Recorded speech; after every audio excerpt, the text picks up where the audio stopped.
नमस्कार, ये है mahindraguru.com the Brahmastra for success और आप देख रहे हैं वीकली बुलेटिन। इस खास शो के अंदर हम फोकस करते हैं उन सुर्खियों पर जो उस हफ्ते की सबसे बड़ी सुर्खियां हैं।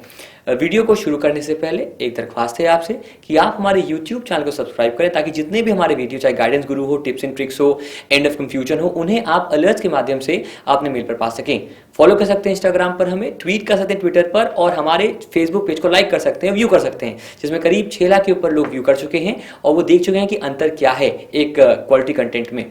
आइए देखते हैं आज की पहली सुर्खी।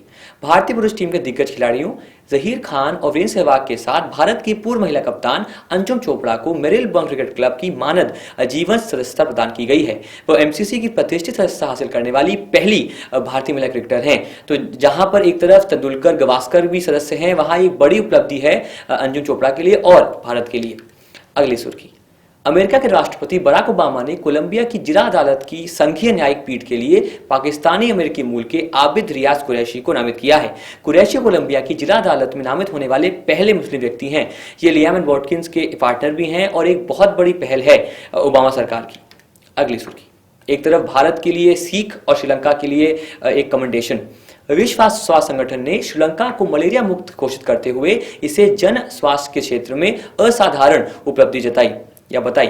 विश्व स्वास्थ्य संगठन ने इस उष्णकटिबंधीय द्वीपीय देश को मलेरिया उन्मूलन का प्रमाण पत्र दिया। तो ऐसा पहली बार नहीं हुआ। WHO द्वारा नामित साउथ ईस्ट एशिया रीजन में सेकेंड देश है जिसने ऐसी उपलब्धि की है। अगली सुर्खी।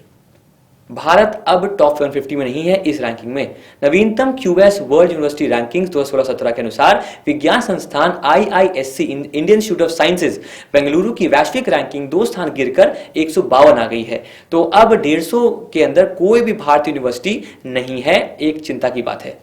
संपत्ति शोध कंपनी न्यू वर्ल्ड वेल्थ के अनुसार रूस के बाद भारत दुनिया का दूसरा सबसे ज्यादा असमानता वाला देश बन गया है, जहां पर 54% संपत्ति मात्र कुछ करोड़पतियों के हाथ में है। भारत दुनिया के 10 सबसे अमीर देशों में है, जहां कुल संपत्ति 5600 अरब डॉलर है। बाप रे बाप, लेकिन औसतन भारतीय गरीब है। तो एक तरफ रशिया से हमें देखने की जरूरत है, रशिया नंबर 1 है, नंबर 2 है जापान, जो कि इस समय सबसे समान देश है वेल्थ के मामले में, उससे बहुत कुछ सीखने की जरूरत है। अगली सुर्खी।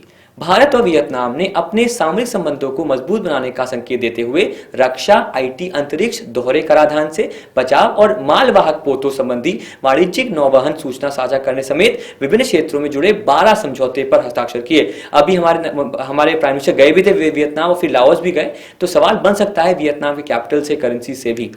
अगली सुर्खी। गिनीज वर्ल्ड रिकॉर्ड्स ने असम के माजुली को विश्व के सबसे बड़े नदी द्वीप के रूप में दर्ज किया है। यह द्वीप ब्रह्मपुत्र नदी में है। सवाल आ सकता है कि वर्ल्ड का सबसे बड़ा रिवर आइलैंड कहां है? वो है माजुली में। नेपाल ने दीप कुमार उपाध्याय को भारत में अपना दूत नियुक्त किया है। इससे पहले भी यही थे, पर जो सरकार थी केपी ओली साहब की, उन्होंने इन्हें बुला लिया था वापस, और इससे पहले ये नेपाल के संसद में ऑपोजिशन लीडर भी थे। तो अब ये फिर से एक एम्बेसडर बन गए हैं नेपाल के भारत के लिए। अगली सुर्खी।